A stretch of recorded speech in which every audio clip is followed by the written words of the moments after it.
మాధవి రుణం తీర్చుకోవాలమ్మా. ఏం చేస్తే ఆ రుణం తీరుతుంది? ఈ రోజు మన మధ్య ఏ అడ్డంకులు లేవు. చెప్పు, మనం పెళ్లి చేసుకుందామా?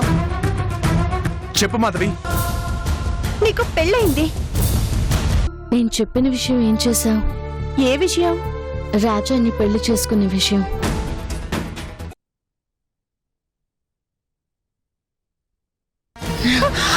చందు, చందు,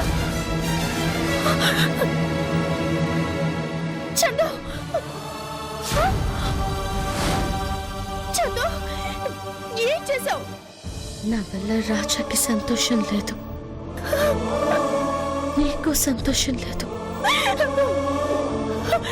నా కుటుంబానికి సంతోషం లేదు. ఎంతమందిని బాధ పెట్టి ఈ బతుకు అవసరమా అనిపించింది.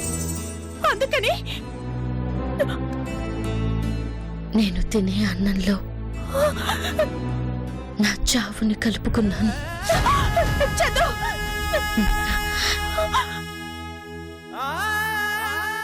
నేనుండగా రాజాని ఎలా పెళ్లి చేసుకోవాలి అనేగా నీ సమస్య.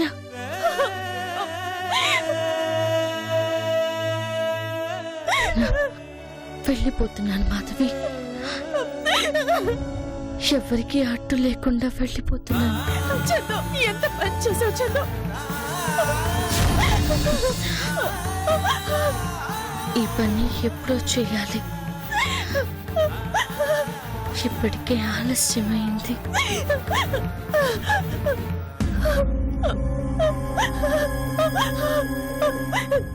రాజాని జాగ్రత్తగా చూసుకో మాధవి,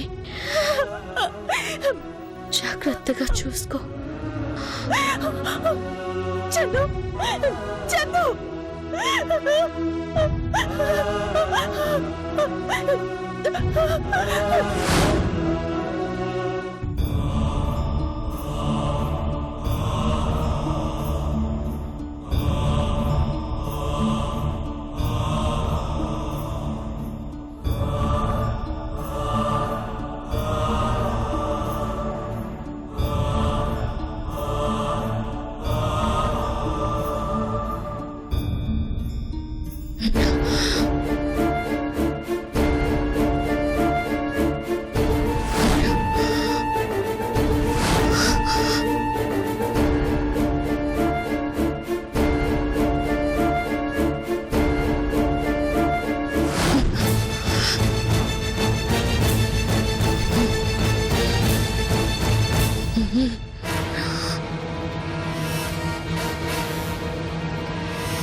హలో అంటే నేను మాధవిని.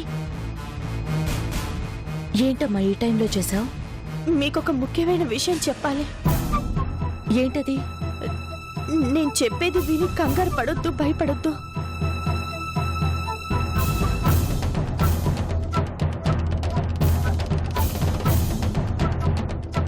చందు హాస్పిటల్లో ఉంది. ఏమైందమ్మా? ఇప్పుడు మీరేం మాట్లాడొద్దు. నలుగురికి తెలిసే విషయం కాదిది. మీ ఇంట్లో వాళ్ళకు కూడా తెలియకూడదు. అసలు ఏం జరిగిందమ్మా? చెప్పు. చందు విషం తాగింది. నేను హాస్పిటల్కి తీసుకొచ్చాను. లోపల డాక్టర్లు స్టమక్ వాష్ చేస్తున్నారు. చందు చందు విషం తాగడం ఏంటమ్మా? నేను ఇప్పుడే వస్తున్నాను. ఏ హాస్పిటల్? మీరు రావాల్సిన అవసరం లేదు. ఈ టైంలో మీరు వచ్చారంటే అందరికీ అనుమానం వస్తుంది.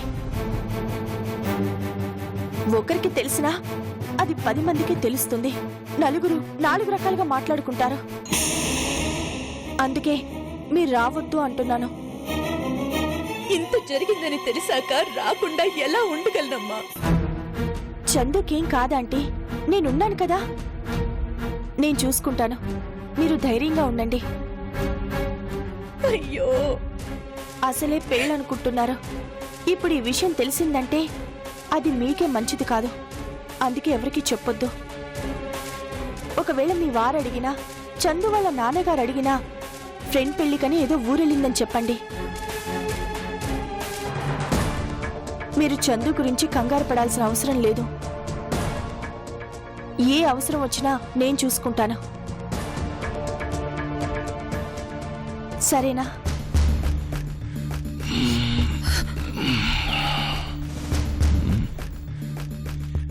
అర్చన, ఈ టైంలో ఎవరో? రాంగ్ నెంబర్ అండి. హలో, ఆ పేరుతో ఎవరు లేరండి. ఏదో రాంగ్ నెంబర్ అండి. ఎవరికో చేయబోయి మనకు చేశారు. బుద్ధి లేకుండా ఈ టైంలో ఫోన్ ఏంటి? సరే, పడుకో.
డాక్టర్, డాక్టర్, ఇప్పుడు ఎలా ఉంది డాక్టర్?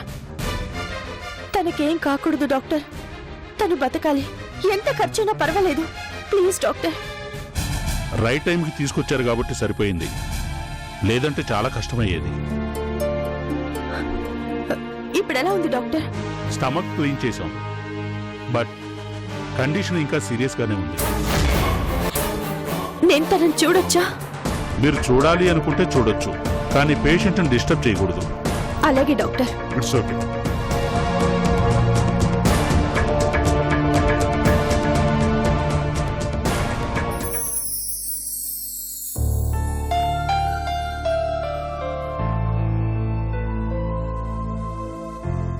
ఎందుకింత పనిచేసావు చందు? నీకేదైనా జరిగితే రాజా బతుకుతాడనుకున్నావా? నీ చావు మా ఇద్దరిని ఒకటి చేస్తుందని ఎలా అనుకున్నావు?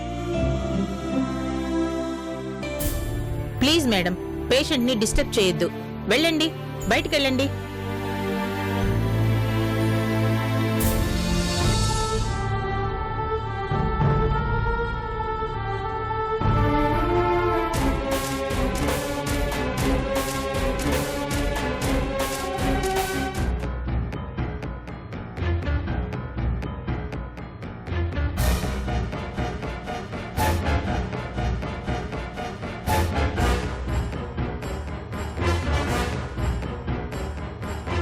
మాధవే, మాధవే, మాధవే. మాధవి మాధవి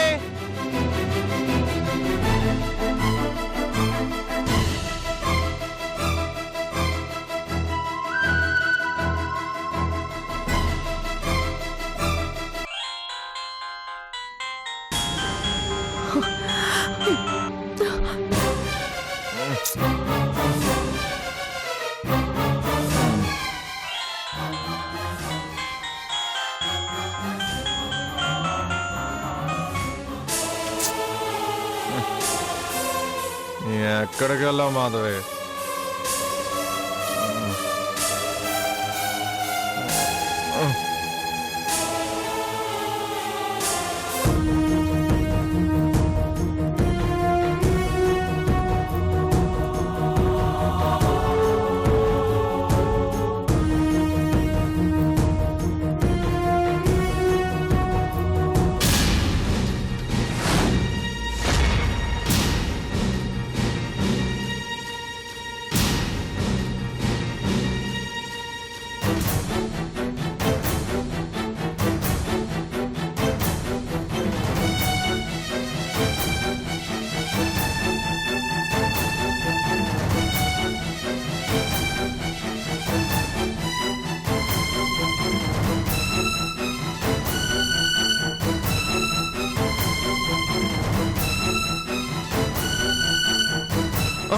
వాన వాన వాన వాన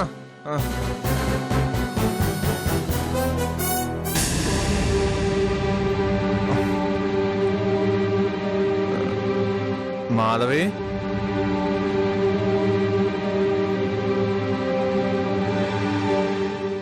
ఏంటి మాధవి ఎక్కడికి వెళ్ళిపోయావు?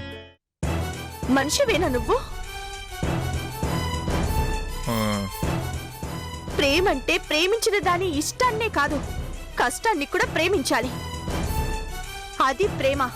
కానీ నువ్వు నిన్ను కాదు అందన్న కోపంతో చందుని మానసికంగా వేధిస్తున్నావు.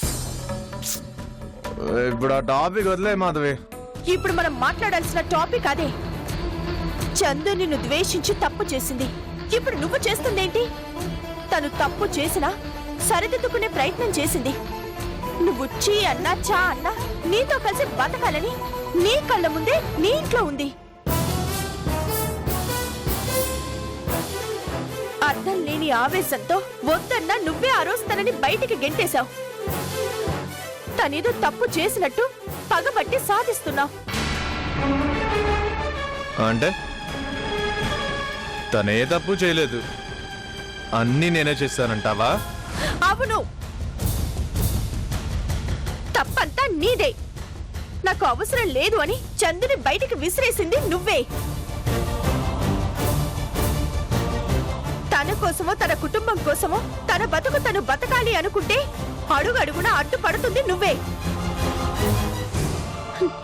చివరికి బతకలేక చావుకి ఎదురు వెళ్లేలా చేసింది నువ్వే.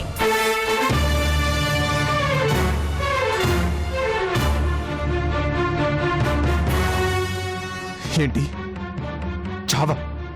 చావేంటి మాధవి? నీతో బతకలేక తన బతుకు తను బతకలేక ఆత్మహత్య చేసుకుని చావు బతుకుల మధ్య హాస్పిటల్లో ఉంది చందు.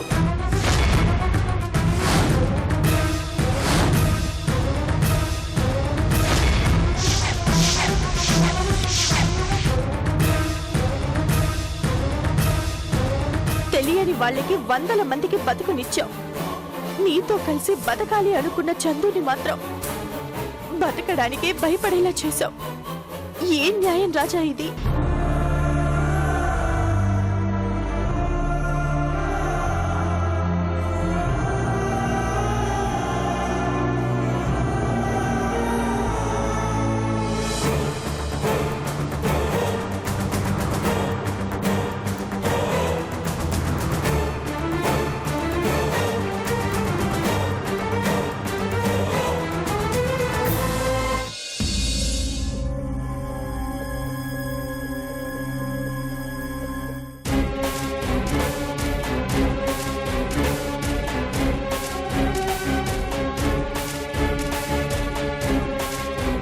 చందు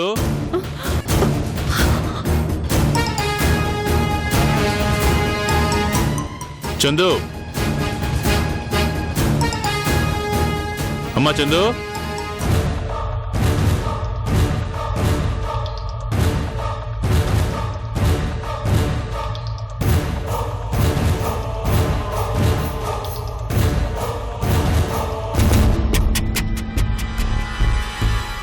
అర్చన, చందు ఏది? ఎక్కడా కనిపించట్లేదేంటి? ఎక్కడికి వెళ్ళింది? ఏమోనండి, నిద్ర లేచేసరికి కనిపించలేదు. ఏదైనా పని మీద బయటికి వెళ్ళిందేమో. ఆ, ఇంత ఉదయాన్నే ఏ పని మీద బయటికి వెళ్ళి ఉంటుంది?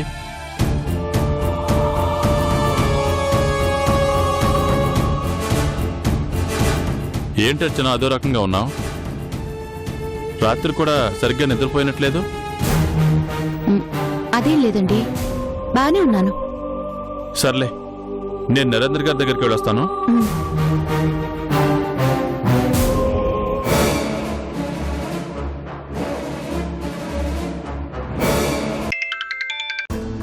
ఏమా మాధవి, చందుకెలా ఉంది? ఇంకా అలాగే ఉందండి. డాక్టర్ గారు చెక్ చేస్తున్నారు. ఎలా ఉందో ఏంటోనని రాత్రంతా కంటి మీద నిద్ర లేదు.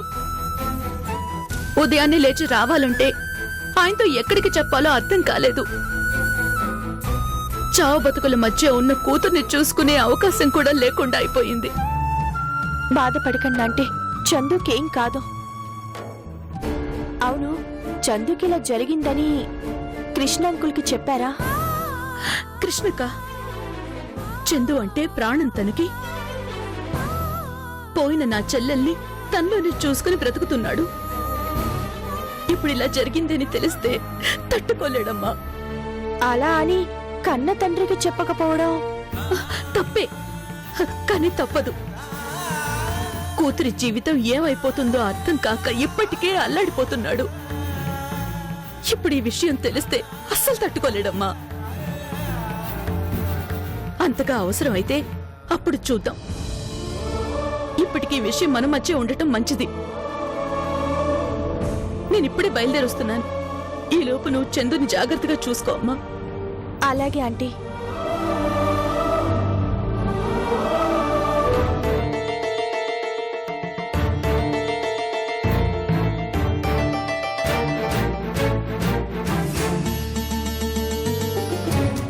డాక్టర్, ఇప్పుడు ఎలా ఉంది?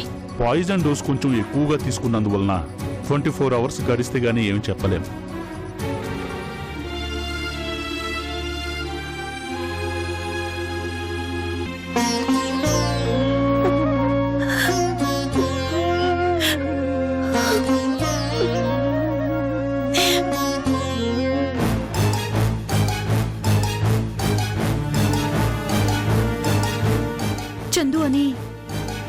చందు అంటే ఓ, ఆ పాయిజన్ కేసా? ఐసీయూకి వెళ్ళండి. అక్కడ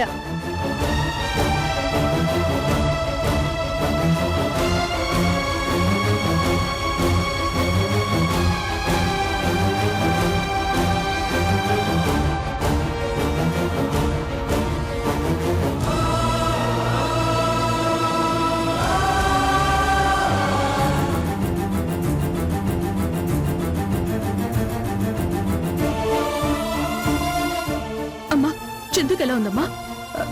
రండి చూద్దరు గాని. చూడండి ఆంటీ, చందు ఎంత పనిచేసిందో.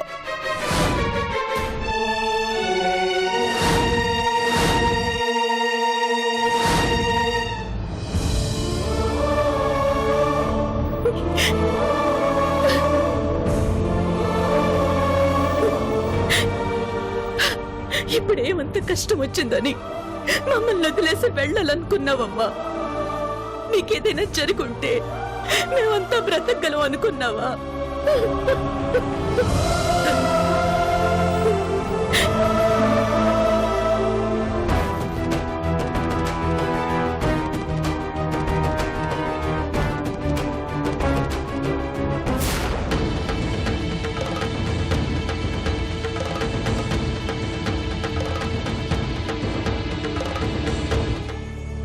ఆంటీ, చందుకి ఏం కాదు. ఏమైనా అయ్యుంటే సమయానికి నువ్వు ఉన్నావు కాబట్టి సరిపోయింది. లేదంటే చందు జీవితం అన్యాయం అయిపోయేది కదమ్మా.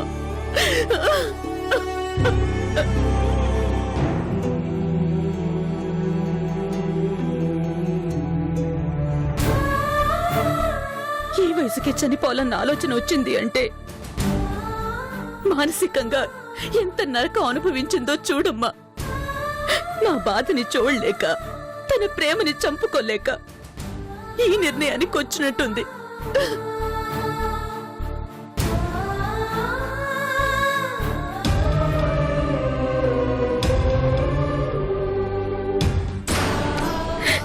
చూడమ్మా నా బిడ్డ ఎలా ఉందో. 20 ఏళ్లకే 100 ఏళ్ల జీవితాన్ని అనుభవించి అలసిపోయినట్టు ఎలా ఉందో చూడమ్మా.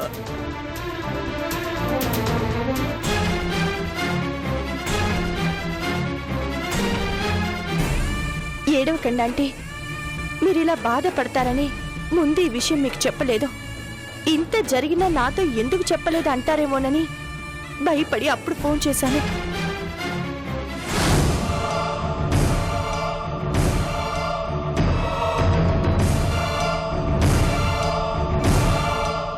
అసలు దీనంతటికి కారణం ఆ రాజా.